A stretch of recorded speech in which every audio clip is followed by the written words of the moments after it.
So with that series in the books, we are now down to 3 lifetime Longhorns remaining in the NBA playoffs. And now joining us is one of them, Mr. Tristan Thompson of the Cleveland Cavaliers.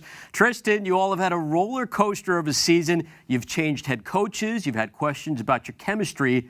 But here you are, undefeated in the playoffs as of now, getting ready for the Eastern Conference Finals. What has changed in that locker room from earlier in the year?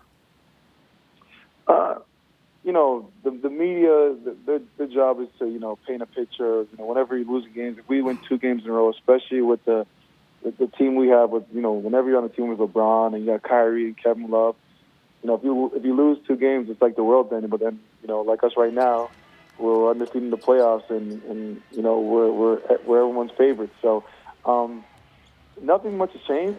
This is a long season. You're going to go through ups and downs, and this is our second year with all of us coming together and really just understanding each other. So it's going to be a process, but, since day one, everyone's been about the same thing, which is winning and competing for a championship.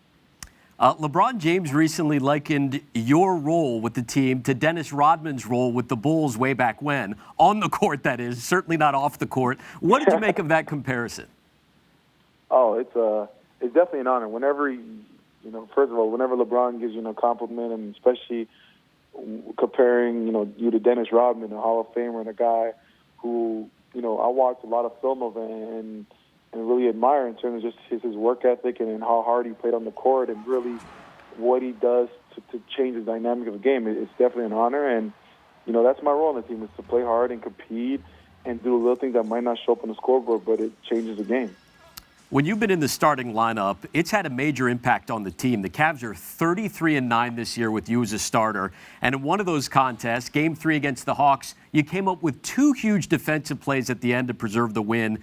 What did it mean to you when last month, right before the playoffs started, your head coach, Tyronn Lue, publicly announced, you know what, I'm putting Tristan Thompson back in the starting lineup for the foreseeable future?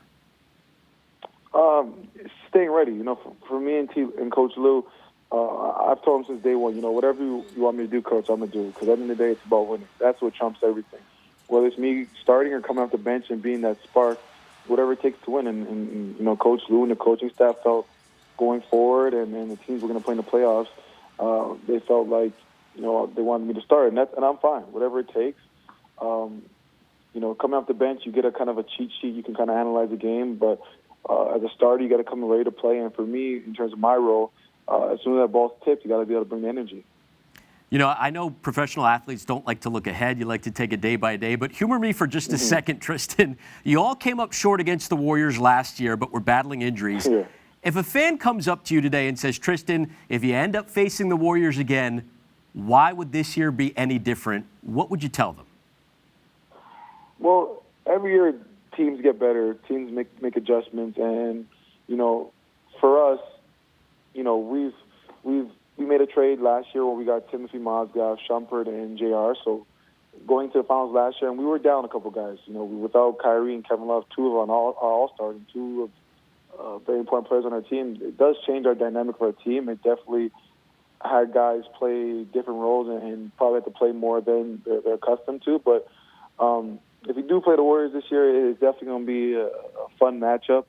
You got to give them credit on the season they've had. But for us, we're going to come there with obviously some motivation, but at the same time, approach it game by game, and we got to do whatever it takes to win. That's looking forward. Now let's look back for a second. You were named Big 12 Freshman of the Year once upon a time on the 40 Acres. Looking back at your old school, what did you make of Shaka Smart's first year with Texas? Oh, Coach Smart was fantastic. He did a great job, especially getting meshing the younger guys and the veteran guys together, and they're competing, and they won a lot of big games. I watched all the games on TV and had me at the edge of my seat. It was fun to watch, and it was fun to definitely watch Longhorns be competitive again. And what he's doing down there and the development that he has these players doing, it's a great time to be a Longhorn fan, and I know they're just only going to get better. And finally, we mentioned you're one of 3 Longhorns remaining in the NBA playoffs. Do you keep in touch with any of these guys, especially the ones still playing? Of course, most definitely. Me and Corey, we've grown up with each other back in Toronto, and with KD. We always keep in contact. So it's definitely important. It's sometimes some bragging rights for the summertime when we come back all together. whoever finishes and has the best year has the bragging rights and doesn't have to pay for dinner. So there's an actual little bonus with whoever can make it farther in the playoffs. Well, hopefully you get the free dinner this year. Thanks again, Tristan. Good luck the rest of the way. Appreciate it. Thanks, fellas.